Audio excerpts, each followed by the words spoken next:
On today's Locked On Jayhawks, Kevin McCullar might be back. Can he help Kansas finally end their road struggles in Norman at Oklahoma? In our game preview.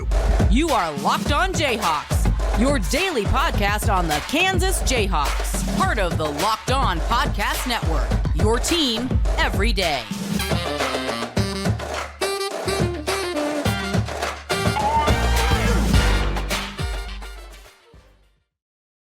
I'm Derek Johnson. You can tune in to Locked On Jayhawks anywhere you get your podcasts, including on our YouTube page where you can like and subscribe to the show. And on today's edition of Locked On Jayhawks, we're going to be previewing Kansas against Oklahoma. Jayhawks going on the road. They've lost 4 straight road games. They are just 1-5 on the road in Big 12 play, and an opportunity to get one back.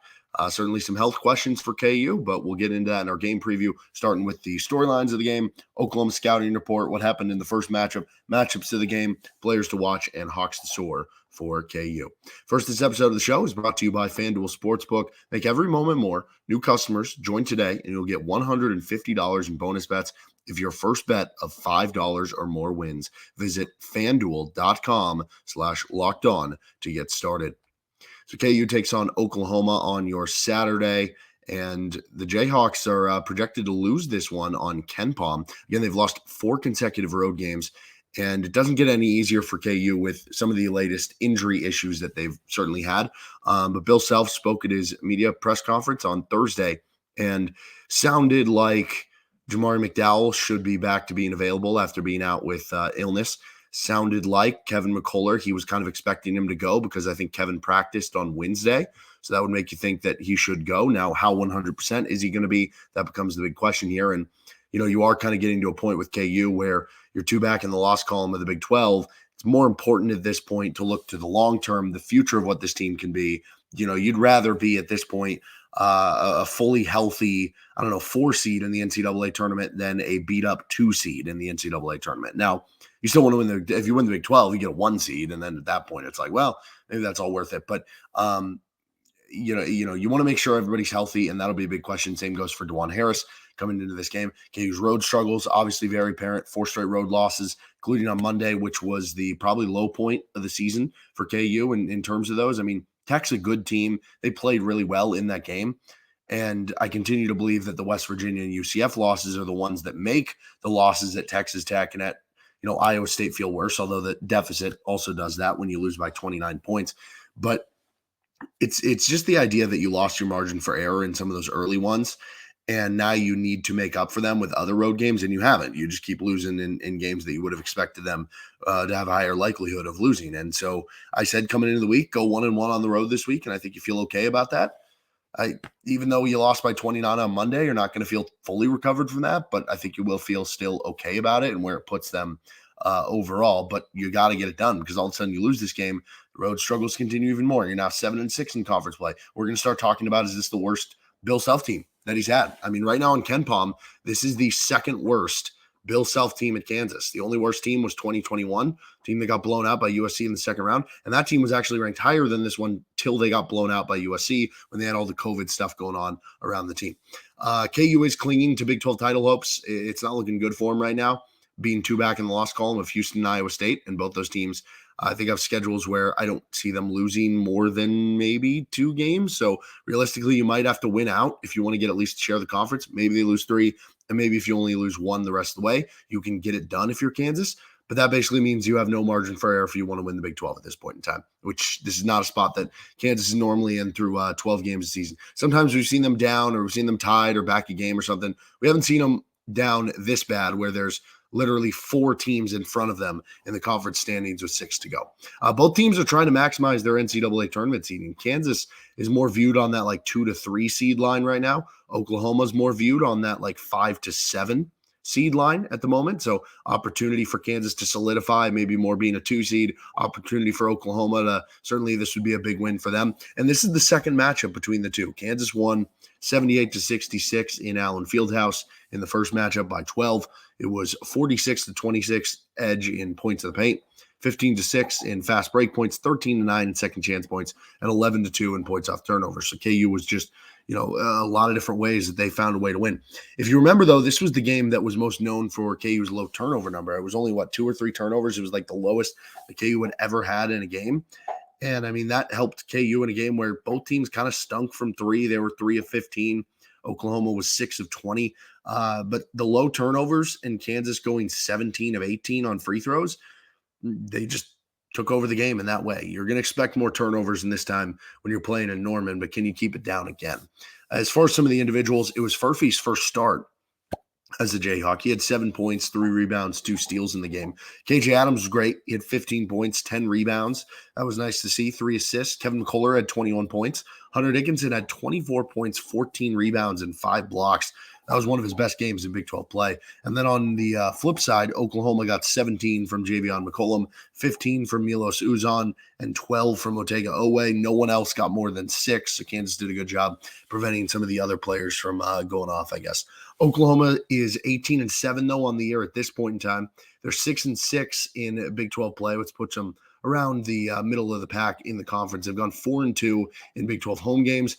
And since they lost that game to KU, which at the time put them at 1-2 in the conference, 14-point win versus West Virginia, 4-point win at Cincinnati, loss to Texas and Texas Tech, win by 20 at K-State, lost by 11 at UCF, and then back-to-back home wins over BYU and Oklahoma State.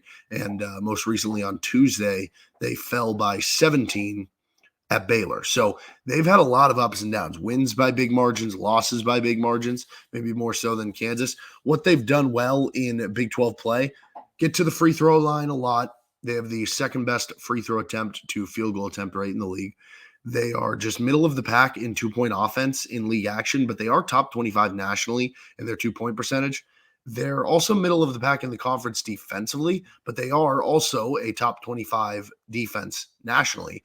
And they're actually the best defensive rebounding rate team in the Big 12. They're the second best 3-point percentage defense, only middle of the pack in the amount that they've given up, but the percentage has been really good. And they have a top 3 effective field goal percentage defense in Big 12 play.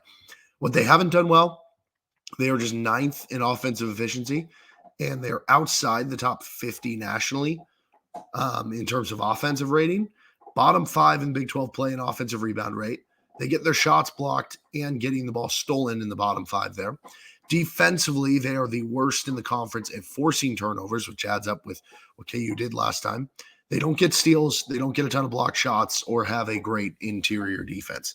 Personnel for Oklahoma, Javian McCollum, he can light it up. He leads the team, 14 points per game, 42, 32, 93 splits, can get his own shot off the dribble. He is down to just 24% from 3, though, in Big 12 games, which means he's probably due for like 3 or 4 threes against Kansas. 6'5" guard wing type Otega-Owe gets 12.3 points per game, 4.2 rebounds, 51, 44, 66 shooting splits. Really good there. He's a top 8 Big 12 defender, too. Good player on both ends, according to Evan Miyakawa's website with defensive BPR. 6'4" do-it-all guard Milos Uzan goes for 8.8 points, 3.5 boards, 4.5 assists. Good all-around player. Played well against Kansas and now in Fieldhouse. Hasn't shot it well, but did against Kansas last time. LeTre Darthard is great shooter, 36% from 3 off the bench, including 42% in Big 12 play. Certainly somebody you got to make sure you mark on the outside. Jalon Moore has been playing really well at the wing for them. 6'7" wing. He averages 10.4 points, 6 rebounds. He's efficient, 56, 44, 76 shooting splits. Low volume, but 44% from 3 in Big 12 play. And Rivaldo soars as he's seen his game start to soar in conference play. 6'6" wing is getting 8 and 5 off the bench. That's up to 9 and 5, or 9.5 points, 5.5 rebounds per game in conference play, including 72% on 2-point shots. And then at the center spot, it's 6'10", 235-pound Sam Godwin, who is getting 6.7 points, 5.3 rebounds. He's more of the defensive player, 63%. And then John Hugley is 6'10", 275 pounds. Got kind of a soft touch, can shoot it, but he's also a big guy. Goes for 8.4 points, 3.8 rebounds, 39% from 3. More of the offensive guy to Godwin's defense. Let's continue on with our matchups of the game and player matchup to watch on this episode of Locked On Jayhawks. First, we are brought to you by FanDuel Sportsbook. Get buckets with your first bet on FanDuel, America's #1 sportsbook. Because right now, new customers get $150 in bonus bets with any winning $5 bet. That's $150 if your bet wins. Bet on all your favorite NBA players and teams with quick bets, live same-game parlays, exclusive props, and more. Just visit FanDuel.com/lockedon and shoot your shot. You can also get in on college basketball action. Still think Kansas can win the Big 12. They're going off at double-digit odds right now. FanDuel, official sportsbook partner of the NBA. All right, thanks for joining us here with Locked On Jayhawks, and apologize. I'm continuing to deal with some lost voicage, and hopefully will be better by the time we get to the weekend here. We'll get to our matchups of the game to finish up here in our Hawks to soar. Matchup number 1, KU's interior defense. When Oklahoma gets easy buckets, they've been tough to beat, and they have been a top 25 two-point percentage offense nationally on the season. So in games where Oklahoma shoots 58.5% or better from two-point range, they're 8-0. Compared to when they don't, they're 10-7, right? 10-7, so winning record, but much different than 8-0. The Kansas defense, when they give up 58.5% or more on two-point shots, hasn't happened very often. They've done a good job of two-point defense this year, but they're 0-2 when it has happened. Further down, if you want to push this number out more, when Oklahoma shoots 52% or better from two-point range, they're 16-2. When Oklahoma does not shoot 52% from two in Big 12 play, or just overall, they're 2-5. So can you limit the inside? And Oklahoma's in the 87th percentile at 35.7 points per paint, or points in the paint per game this year. And in the game that was in Allen Fieldhouse, Oklahoma did do a good job of this, 10 of 15. That's 67% at the rim, though Kansas did at least, limit the volume there. Where Kansas did a great job is forcing some of those shots a bit further out in that first game, that even though they shot efficiently at the rim, Kansas did force them to take more, from 5 feet, from 6 feet, where they're still in the paint, but not at the rim, because Oklahoma was 3 of 16 or 19% on in the paint, but not at the rim shots. So do that again. Do a good job of lifting their line, making them shoot hook shots from 6 feet as opposed to 4, making them shoot floaters as opposed to layups. And if you can do that, just like you did in the first matchup, you should feel pretty good. Matchup number 2, KU's interior offense. Tough to trust KU's perimeter game right now. Then again, you have Kevin McCullar possibly coming back into this game, and that could certainly help. When Oklahoma allows opposing offenses to shoot 50% or better from two, they're 6-6 versus 12-1 when they hold teams below 50% from two. For Kansas, 3 of their 6 losses this year are when they shoot below 50% from two on offense, including against Texas Tech. Kansas is in the 94th percentile at 38.1 points in the paint per game, and they're at 69% on shots at the rim this season, on very high volume, which is top 8% in the nation per CBB analytics, both in terms of shots that they're getting there and the efficiency of the shooting there. Oklahoma's been more below to above average in some of the at the rim numbers, whether you look at conference play, regular season, how many they're giving up, the percentage they're giving up, kind of around that average range, depending where you look. Kansas was 12 of 18, 67% last time the two met in Allen Fieldhouse. If you can win the battle in the paint at both ends, which you kind of did last time, then you should be feeling good about playing on the road. But obviously for Kansas, you look at that Texas Tech game, and in really the last 3 games for Kansas, they've missed a bunch of layups and a bunch of shots on the inside. Got to start seeing those coming down. Number 3 is guarding spot-up shooters in the corner against the Oklahoma. Oklahoma shoots better above the break from 3. They're at 36.7% from 3 on above the break threes, compared to just 29.2% on corner threes, according to CBB analytics. So it doesn't sound like they've been that good in the corner.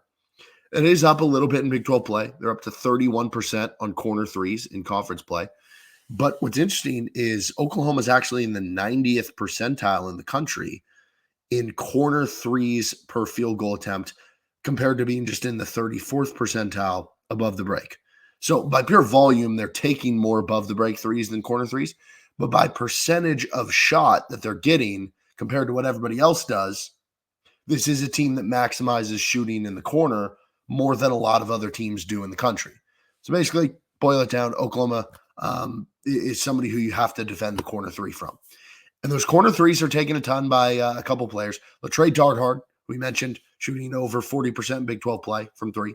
Rivaldo Soares, who started to really play well here. Javian McCollum, he just pulls from everywhere. And then Jalon Moore will get some set shots in the quarter.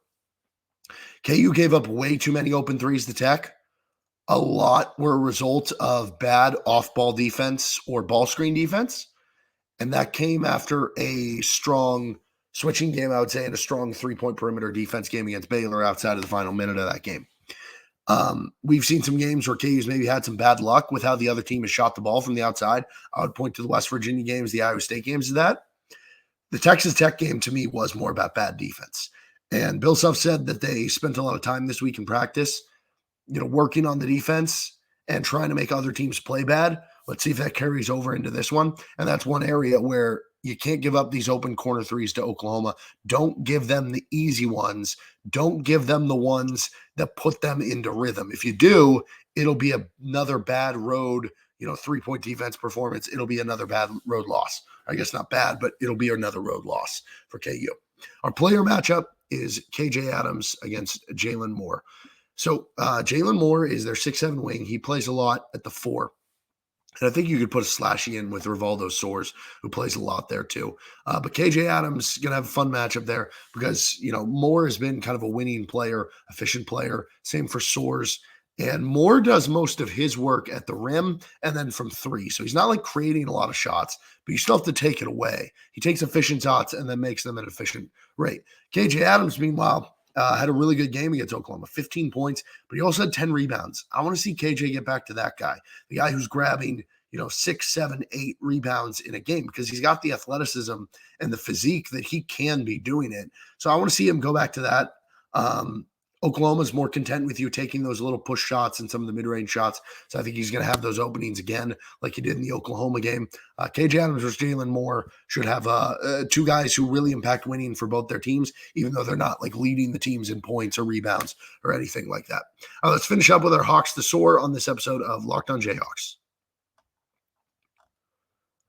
First, this episode is brought to you by Gametime. Buying tickets to your favorite sporting event should not be stressful. Gametime is a fast and easy way to buy tickets for all the sports, music, comedy, and theater events near you. They have killer last-minute deals with some of their flash deals, so you don't necessarily have to buy tickets, a week out, 2 weeks in advance. You can buy them the same day of. You can buy them in the parking lot for whatever event that you're going to be attending to because Gametime has all those available. And you don't have to worry about, okay, where are these seats going to go? Like maybe you're sitting in a place that you've never been before. Maybe you're going down to the game in Norman to see KU play at Oklahoma. And you're like, well, I've never seen a game at the Lloyd Noble Center and I don't know how good these seats are. Well, with Gametime, you can see the pictures of the seat views right where you're on them. And right now I'm looking at Gametime. You can get into the KU Oklahoma game for $40. And that's even before you use our promo code. Snag the tickets without the stress with Gametime. Download the Gametime app, create an account, and use code LOCKEDON for $20 off your first purchase. Terms apply. Again, create an account and redeem code LOCKEDON for $20 off. Download Gametime today. Last minute tickets, lowest price guaranteed. Finishing up this episode of Locked On Jayhawks with our Hawks to Soar. First, let's go with Dajuan Harris. So Javian McCollum becomes a tough guard on that end of the floor when you're on defense. Same with Darthard there at the point guard spot. But neither one of McCollum or Darthard are good defenders, which means that Dajuan Harris should be able to take advantage with dribble penetration. Now, it doesn't always mean scoring with Dajuan. A lot of times that means if Dajuan beats a guy, he can get to the lane and get somebody else open for 3. It could mean more assists for Dajuan, right? But KU needs this one. And Dajuan has found ways to step up before when you really need it, whether it's been in a game where the other team's on a run and he hits a big shot. This is what you're counting on veterans. This is what you're counting on veteran point guards to be able to do. Go on the road, steady your team. You need a win. Have him play well. And I think Dajuan will step up to the occasion in this one. Also keep in mind, again, like if Oklahoma's content giving up some of those, floater kind of mid-range shots, Dajuan and KJ are the two players that take a lot of those. I'm also going to go with Hunter Dickinson. Bounce back opportunity. Here's why. Hunter Dickinson had a bad game against Texas Tech, right? Let's call a spade. Bad game. And really this is a bad last 3 halves of basketball for Hunter Dickinson. But he's an All-American candidate. He's been a really good player in college basketball. That just doesn't go away. I'm going to bank on those players. When one of your good players has a bad game, I'm going to bank on them turning it around and having a good game the next game, right? That is my expectation. And he played really well against Oklahoma last time. You could argue that was his best Big 12 game of the year. Again, 24 points, 14 rebounds, 5 blocks. I will say, what does scare me in picking this, he hasn't been as good on the road as he's been on home in his career. And obviously, I'd imagine that's something that's the case for probably a lot of players. Like typically players play better at home than on the road, whatever. But for somebody who has billed himself as being this like villain, you would think he plays into that and plays well on the road. But in his career, at home, he shoots 62% on twos. On the road, it's 56%. At home, he shoots 37% on threes. On the road, it's 30%. If you just look at this season at Kansas, it's a 6 percentage point differential from 2-point difference from home and away, which is the same for his career. But the road home splits for 3-point percentage. At home, he's shooting 40%. On the road, he's shooting 12% from three. So there is a pretty real difference there between what he's doing. And I do think that impacts my expectations a little bit in this game. But still, you need a big win. He's one of your best players. Had a bad game. I expect a bounce back opportunity for him. And maybe Bill Self sending a message will get him to the free throw line more. Again, he has like a 21% free throw rate. Zach Edey has like an 80% free throw rate. He should be getting to the free throw line more. Maybe that'll send a message and get him there a little bit more often. That'll do it for this episode of Locked On Jayhawks. You can find our episodes anywhere you get your podcasts, including with our YouTube page, where you can like and subscribe to the show. We'll be back this weekend for a KU Oklahoma recap with Locked On Jayhawks.